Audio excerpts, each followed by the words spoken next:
My name is Carmen Bryant. I'm the Vice President of Marketing here at Wizehire. I've been here for almost 2.5 years.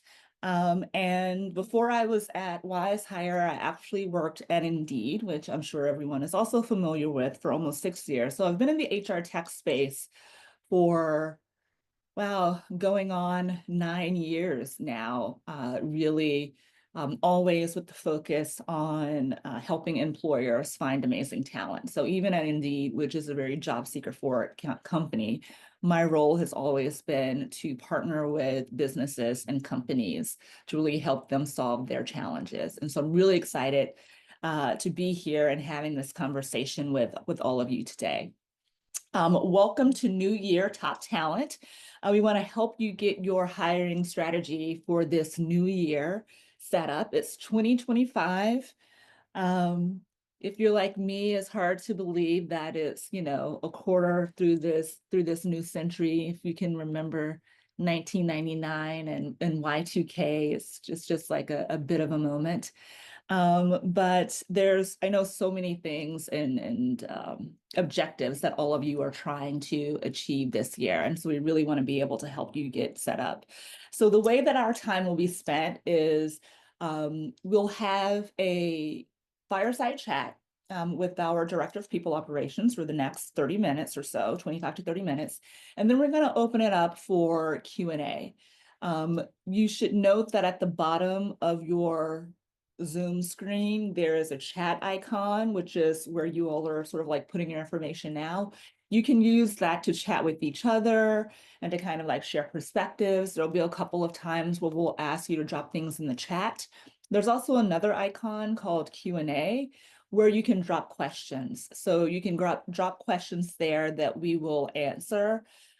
We may be able to answer them throughout the conversation, but we will certainly have time dedicated at the end to answer it. And it's even possible if it's just something fairly straightforward that we can even answer it there in the chat. But in order to kind of get this thing kicked off, I think the first thing I wanted to do is to start with a poll. So we can bring the poll up. I'm curious to get some perspectives from folks on the call. So how many hires do you plan to make this year?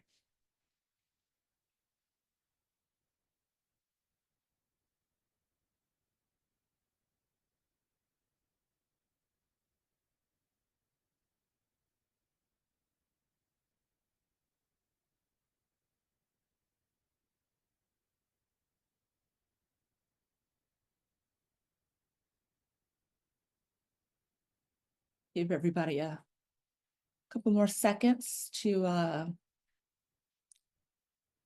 get their response in.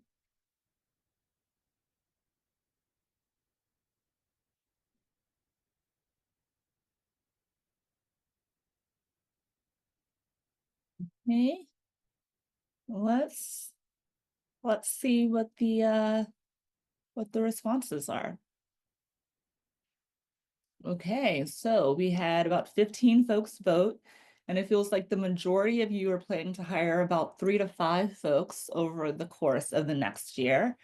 It looks like about a third of you are going to be making 11 or more hires. So that's kind of good to know. We have a wide array of folks, some folks who are doing 1 to 2, some folks that are 3 to 5, but also a significant portion of you that have 10 or more hires that you're planning to get this year. So I think that'll help inform potentially or help shape some of the responses to some of the questions that we have. So first, I want to bring up, I shouldn't say first, but the next thing I want to do is bring up my esteemed partner in crime for our conversation, Marissa Ramirez, who's Director of People Operations here. Marissa, can you share a bit about your background and experience at Wizehire to give folks on the call some context? And I'm also going to stop sharing my screen so we can see everyone's beautiful, see Marissa as opposed to just the screen. And tell us a little bit about how your journey has shaped the way you approach people and talent management. Yeah, absolutely. Thanks for having me today. So I began my career in HR almost 15 years ago. I started as an assistant to the news director at a television station here in Austin, Texas, where I still live and work. And it was sort of thrown into the world of talent acquisition. I didn't know very much about it.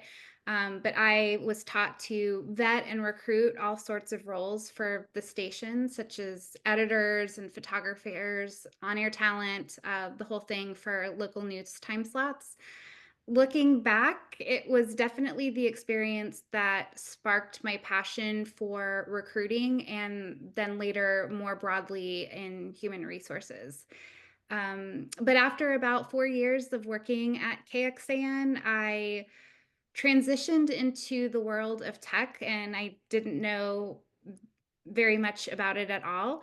I joined a really fast paced, fast growing startup in the Austin area. And my focus there was to scale the organization again in recruiting from about 30 people to over 200, with the goal of doing that in about 2 years' time. I am excited to share that I was able to meet that goal, but it was incredibly exhaustive. And then very rewarding after that because I was able to kind of see the fruits of my labor, see, the people that I helped bring on really transform the business and bring it to the next level. And after I felt like I had my bearings in the tech industry, I then wanted to just deepen my acumen in all the parts of HR. So I took a generalist role at another tech company, which really helped give me that broader perspective I was looking for. And since then, I've held various roles within tech, HR business partner, and now currently HR director at Wizehire. I've been here for almost 4 years, and I've really been able to leverage my experience definitely in recruiting, but HR overall to drive strategic HR initiatives and really help foster a culture of growth and innovation, which is the best part about being an HR professional, in my opinion. I knew some of this, Marissa, but it was great to kind of like hear more. And I think, one of the reasons I thought it'd be really great to have this conversation is because Marissa has deep experience in recruiting, but also kind of understanding the role that recruiting plays in company culture overall and business strategy, just based on kind of, your experience, which is why we are here to have this conversation around hiring strategy. I think kind of the first question on topic I want to ask there is, it's the beginning of the year. We're really trying to sort of align with the businesses and the folks on the call who are potentially kicking off their hiring strategy or not. I would love to hear from you why you think this time of year, at the beginning of the year, is a good time or the best time to be leveraging, to be thinking about hiring. Like if you're trying to attract that top talent, like why now? Why the beginning of the year?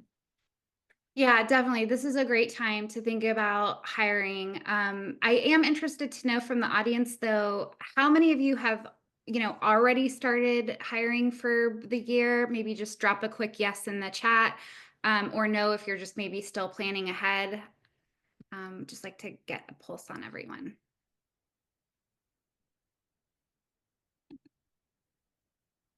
Hmm.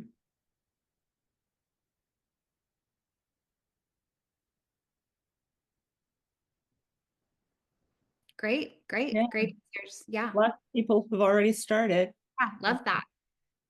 Yeah, And so if they haven't, you can still get started. Or maybe it's time to wait, but I think it's great to hear that people are kind of taking advantage of this time. Yeah, for sure. The start of the year really presents a unique opportunity to tap into a broader talent pool than almost any other time of the year. So people are really often motivated by, New Year's resolutions they've made to themselves, or maybe they're just open to exploring a fresh career opportunity. Some people even just want to shift out of their current careers altogether and look for something totally different. So those are just kind of a few of the reasons that make this time of year, January and earlier in first quarter, just a fertile environment for attracting just top quality candidates. And, by hiring early or, at the very least, having a hiring plan, you have the advantage of establishing a pipeline of talent that helps you build a stronger foundation for the year ahead and also be proactive about filling key roles and filling them quickly when they arise.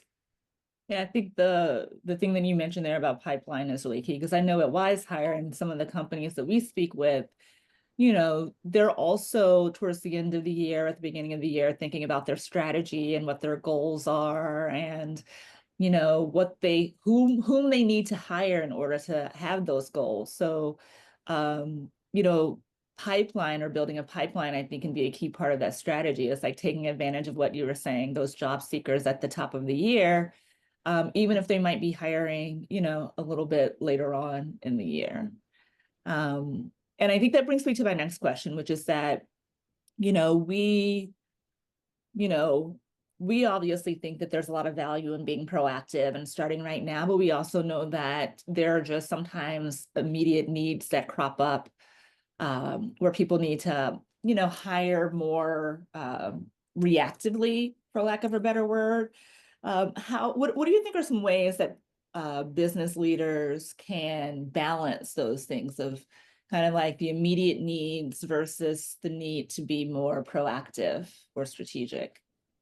Yeah, I love the phrase reactive hiring because I think that's what happens to a lot of people. But my advice is, to always have what, we call an always on hiring plan. So, an always on hiring plan can look differently for different businesses, but the most effective way is through continuous sourcing and building a pipeline of qualified candidates who you can prospect as soon as the right role opens up or becomes available for someone that is in that talent pool.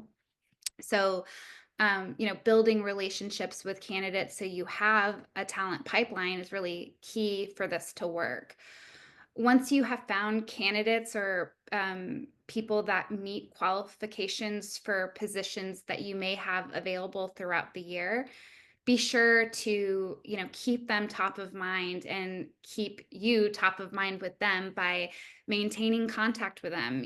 This can be through just like marketing efforts you have, like social media or email. But I think what's even best is to make a more personalized outreach if you can and you have the time, resources, and to just reach out to them as the year kind of tracks on, just to keep them keep you top of mind.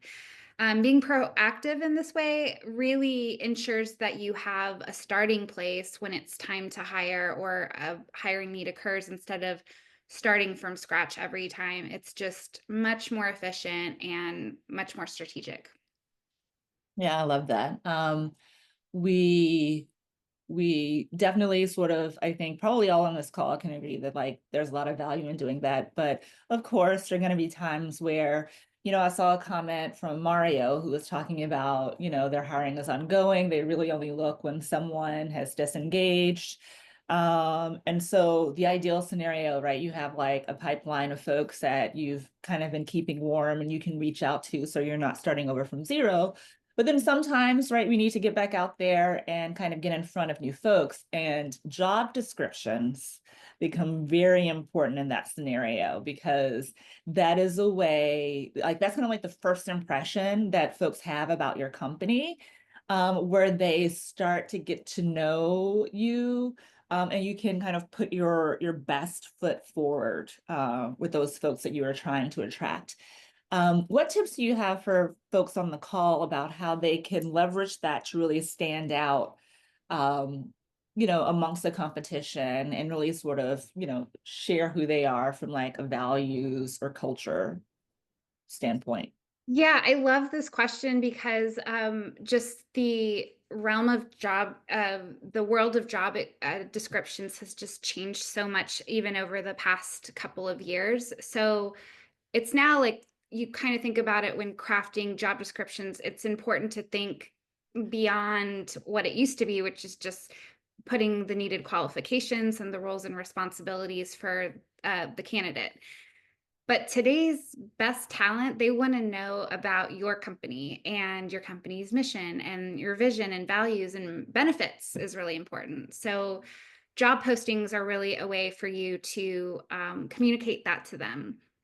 And they should really reflect your culture and what it's like to work at your company. So, you want to showcase everything that you have to offer. I kind of tell people to think about it as job descriptions as sort of like a resume for your company. To your point, Carmen, it's might be the first impression they have of your company. Maybe they've never heard of you before, so this is their first interaction with your business. Um, you want to make it a good one, and more importantly, you want them to want to apply to your job. That you want them to, want to work there. So I always recommend positioning job descriptions sort of in a way that speaks to candidates that are looking for what candidates are looking for in terms of career development, skill growth, and just overall fit. I think being in marketing, I think of modern day, this is not going to be revolutionary, but I think of modern day recruiting as marketing, whereas historically it's been much more like sales, where you've been able to have this really one-on-one dynamic and you can really like have a conversation and sell someone on the role in the company. Now it's marketing, it's at scale. I mean, you have to go out there and be really explicit about who you are and what you stand for and kind of attract people to you. And so, some people might even say it's similar to dating, right? Like the way that we've like shifted from like you just meet someone through friends to now you have to go through a dating app and you have like a funnel. It's the same thing with marketing. So it's just it's very different. Definitely. We talk a lot about sort of like responsibilities and skills and as someone who's been a hiring manager myself, it's like sometimes hiring for the hard skills is the easier part, that hiring for um like culture and culture fit is a lot more challenging. So how, and I think I'll probably like very important as well. What would you sort of like, what steps would you say businesses can take to ensure that they are hiring not just for skills, but also for culture fit? Yeah, totally. Much easier to hire on those hard skills than it is for the abstract of culture. And I also love that you said culture fit because, when hiring for culture, it's sort of important to shift from the more traditional concept of culture fit to the more contemporary concept of culture add, meaning what can this person add to our existing culture instead of trying to only find candidates that fit within our own. So in other words, rather than seeking candidates who mirror your existing team, focus on candidates that can bring, new perspectives and therefore strengths to your organization. There's just a lot of research which shows that diverse organizations are more productive and therefore more successful. And this is, because having employees with a range of backgrounds and experiences really lead to better idea generation and problem solving. So when hiring for culture add, consider, first of all, consider assembling a diverse interview panel that includes people from different parts of the organization. So not just staying within the department. And, that will really ensure that you get a well-rounded view of how this candidate can contribute and align with your values while also enhancing the overall diversity of the team and maybe more importantly, their interview experience. Um, Long-term planning for diversity inclusion not only drives better team dynamics, but it also proves to be more cost effective in the long run because it allows your company to appeal to a broader range of candidates. Plus, diverse and inclusive organizations lead employees to feel more valued, which leads to higher engagement, and that leads to greater productivity. Do you have any sort of like experiences with like hiring a bad culture fit or like or a great culture fit? I don't know. I think that like sometimes we focus so much on skills. It's like I think when you kind of get culture wrong or kind of like those soft things wrong, like I think it can be it can be expensive. I mean, I've certainly experienced that before. Certainly. Yeah, I mean, I have lots of examples for both, but probably the most costly one that comes to mind was it's been a while, several years back. I worked as an HR business partner for a startup health tech company. And, kind of coming in there as a new person, I was really attracted to it because they were, highly collaborative and very innovative, which sort of made them like a very quick success. The team really thrived on open communication, shared problem solving, strong camaraderie, all the good things. I really loved it there. I had been working there for, a few months, less than a year, and a position opened up for a really critical leadership role. And they wanted to fill this role really quickly. And they had a limited pipeline. So the candidate that was like ultimately hired for the job, he had a very impressive background and credentials and experience from a very large corporate environment here in Austin. Brought him in. But it, became evident really quickly that his approach to business really clashed with our values and expectations for collaboration and communication. So um, he really preferred really rigid hierarchies. He worked in isolation a lot of the time, disregarded the team's input and historical knowledge, and just context on a lot of key decisions that were needing to be made. So the discrepancy really led, obviously, to a lot of tension within the team. Employees started to feel really undervalued and excluded. Engagement and productivity just tanked. And we actually lost two team members from that department who specifically cited they were leaving because of his leadership skills. So I think it was less than a year we kept him on and decided to part ways, but it was a pretty key role. So we incurred significant costs for severance, recruiting a replacement. And then the probably the hardest part of this is the more abstract part of like rebuilding team morale and trust. And then also having lost these really two talented employees, stalled projects, set the organization back with some of their goals. So yeah, just a lot of time and money lost for a bad hire. Yeah. There's the direct cost of all of the things that we kind of immediately associate it with it, like with recruiting and hiring, but then all the indirect costs, which are the things that you also just talked about. Yeah. Uh, yeah, so it's important to get it right. As right as we can. We're not going to be right 100% of the time, but we can do everything in our power to sort of like have our strategies in place, which is also a benefit of, being proactive and strategic. Like hopefully there's less opportunity for those things to happen. Yeah. Um, I'd be remiss if I didn't talk about money in some way. I'm sure the folks on this call, and us as well, right? Like everybody is operating with tighter budgets. What are some ways that folks can manage the expense of hiring without jeopardizing the quality of candidates? Yeah, that's good. Definitely it's all about strategy. It's all about having that cohesive hiring strategy.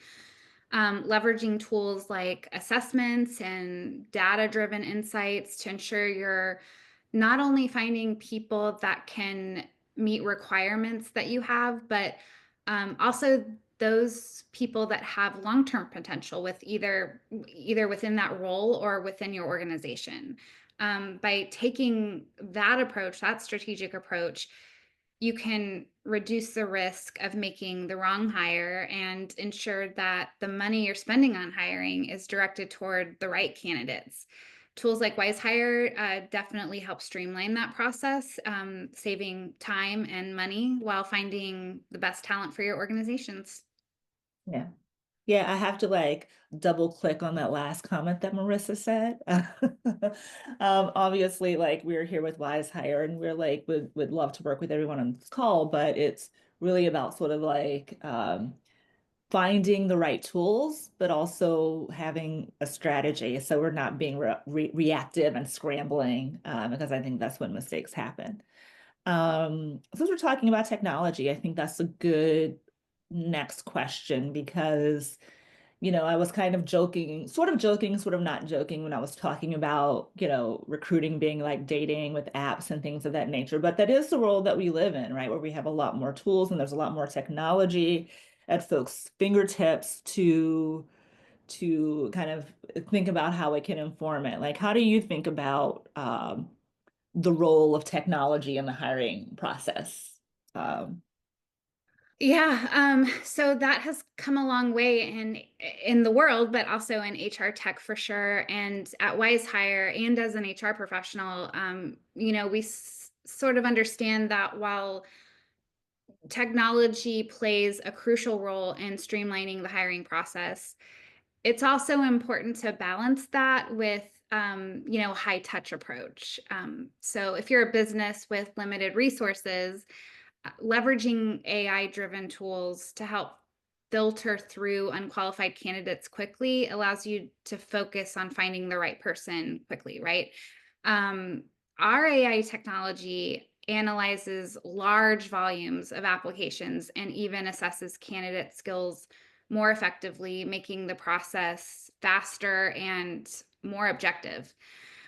We also I think kind of like the most important part here is that we also incorporate people into our process. So coaches and relationship managers, our experts work with you to ensure that while technology is doing like most of the heavy lifting, you still have a personalized team behind you that's going to help you build those relationships with top talent and ensure that your candidate pool aligns with what matters to your business.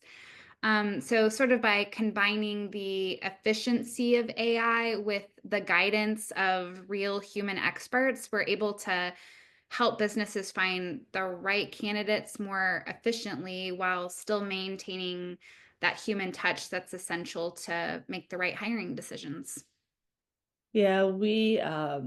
Yeah, for folks on the call, we did some research at the end of last year talking to job seekers, and there was a lot of anxiety about AI in particular. Obviously, I think AI also is kind of can be a scapegoat for any kind of like intervention when it comes to technology.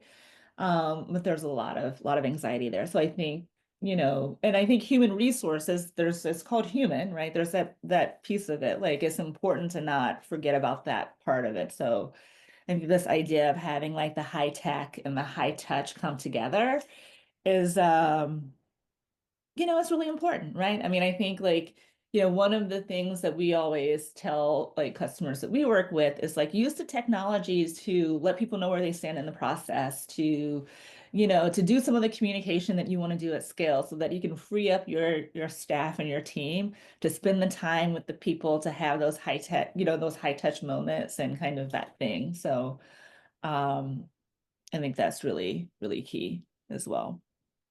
Um yeah. Um, oh, I feel like, when we were sort of getting ready for this conversation, Marissa, you had mentioned an example of a situation. I think it would be kind of interesting to share with folks on the call. Yeah, I mean, this was like early on in, well, I say early on in applicant tracking system, but it was more probably just my getting used to applicant tracking systems and just the beginning part of it. But I had been contracting for like a eco-friendly startup that had just implemented a new ATS, or applicant tracking system, to help with their hiring. And at the time, you would put in like keywords that you would want the system to keep resumes for and filter out those that didn't have those keywords. So, because it was like an eco-friendly startup, they used words like, they wanted to have words like sustainability, project management, just certain things. And then it would just kind of reject all the other applications that didn't have that. So, but there was this one really highly qualified candidate who was, sort of, in hindsight, looking back on it and seeing her application and her resume, it was the perfect hire. But she used just slightly different words to describe her past experience. So she used like eco project leadership and environmental analytics. And because it wasn't exact, it just rejected her. So a couple of weeks down the road, there's like a job fair, and we have a hiring manager there, and they strike up a conversation, and he realizes that he has this like perfect candidate standing right in front of him.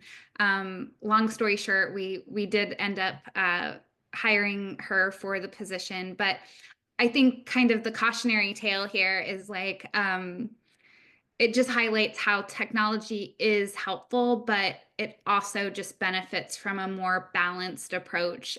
Again, combining technology with human touch kind of would have ensured that her application was reviewed and she was given that proper consideration.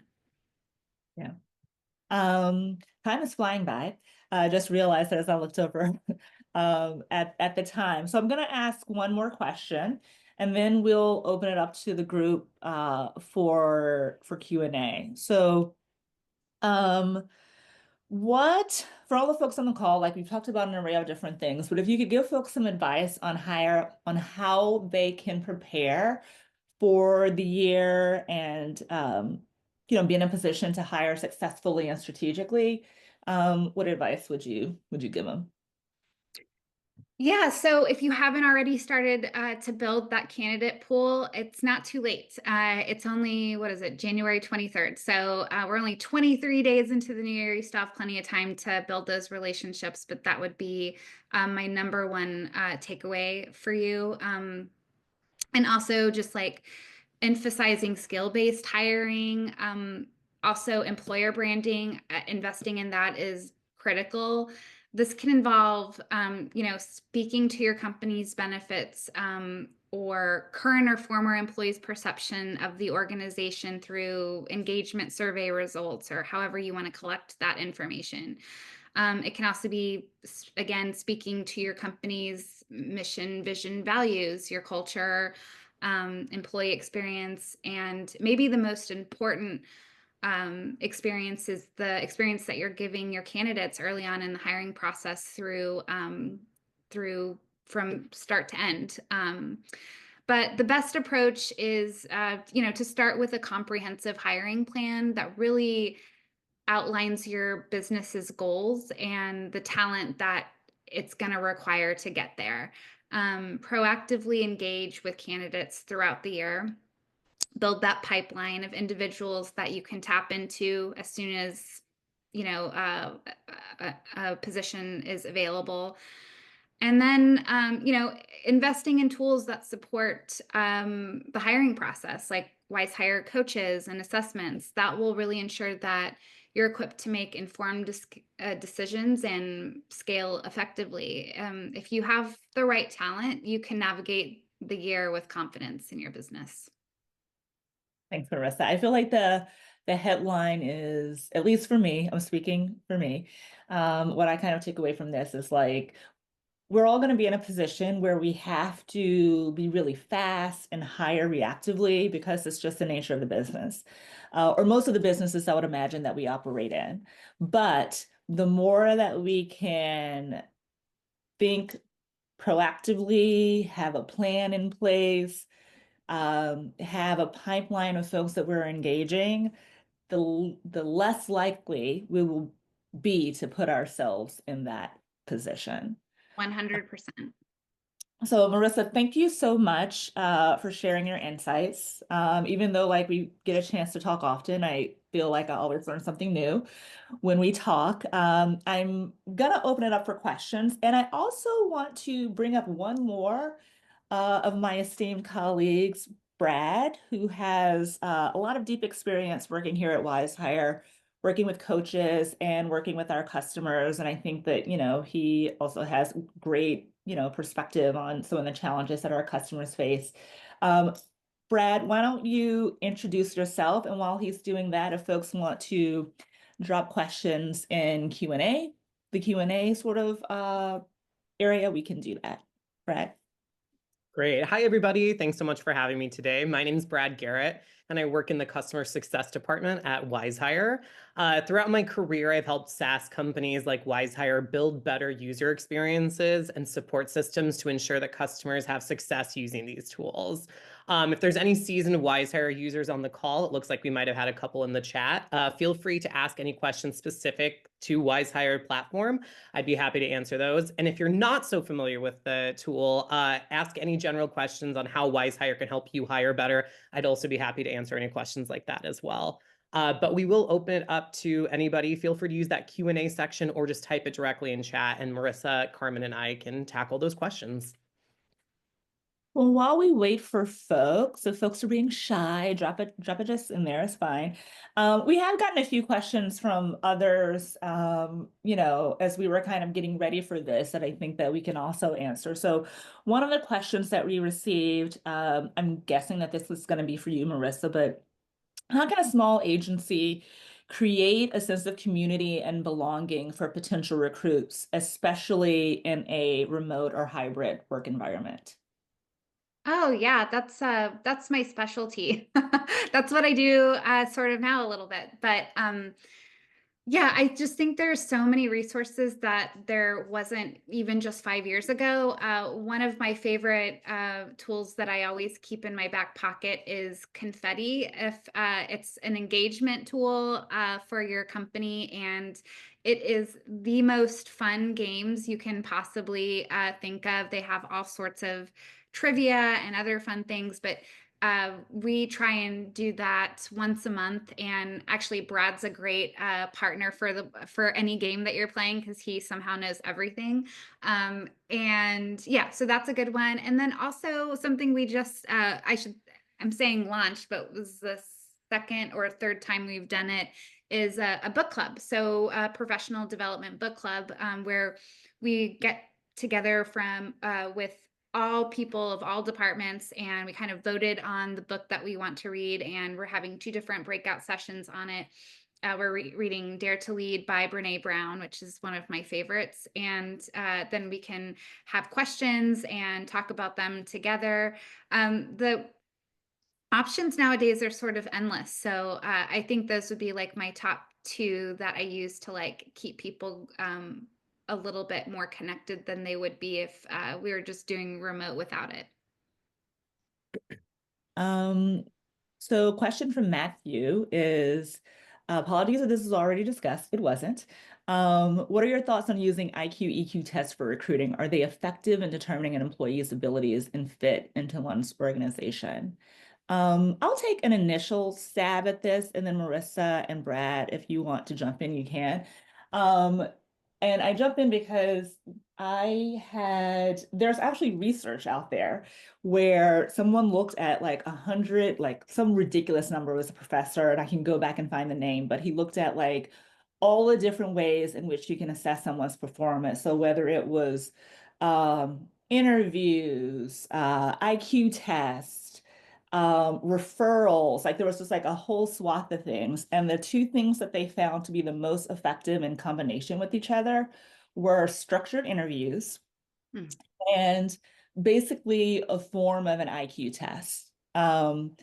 And a structured interview is when it's basically what it sounds like. An unstructured interview would be when you just kind of like go with the flow and you ask questions and you're kind of like listening to someone and being very responsive.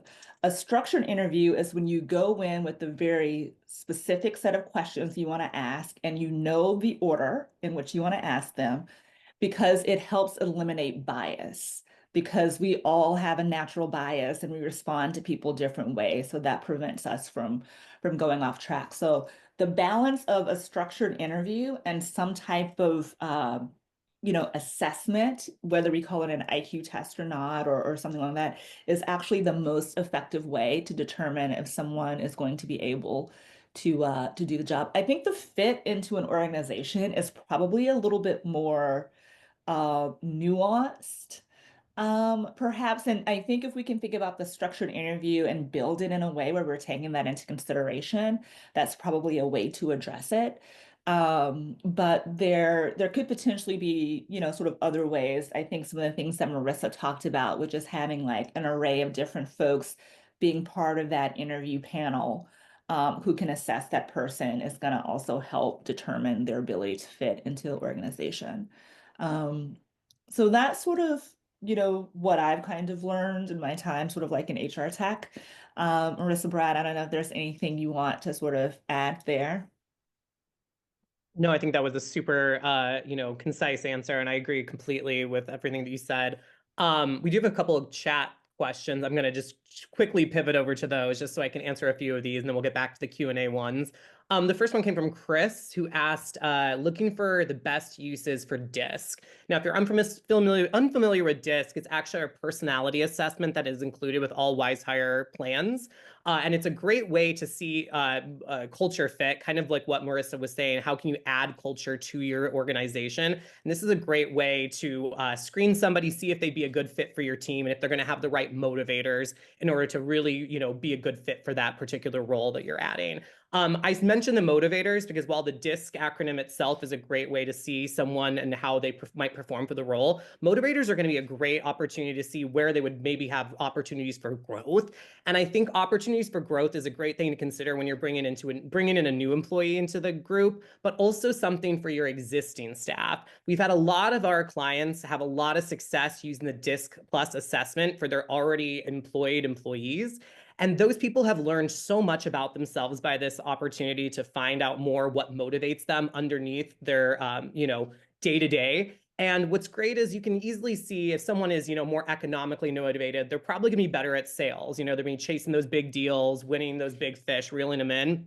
But somebody who's altruistic might be better for customer success or support because they're going to be getting that craving to, satisfy any client's needs or ensure that they're getting the utmost best support. So really dig deep into those motivators when you're, either interviewing someone or if you're going to, put this out to your existing team, because I think you're going to find a lot of nuggets of gold in there, and you're going to be able to see a lot more growth opportunities, not just for someone coming in the door, but for your established crew that you already have.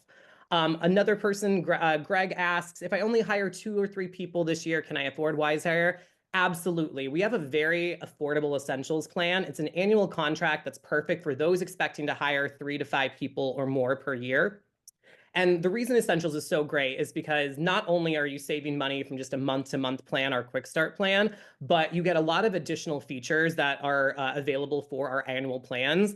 And as you all know, it's very rare that you can put a job ad out on a job board, immediately get a bunch of applies and hire somebody in a less than, 1 month period.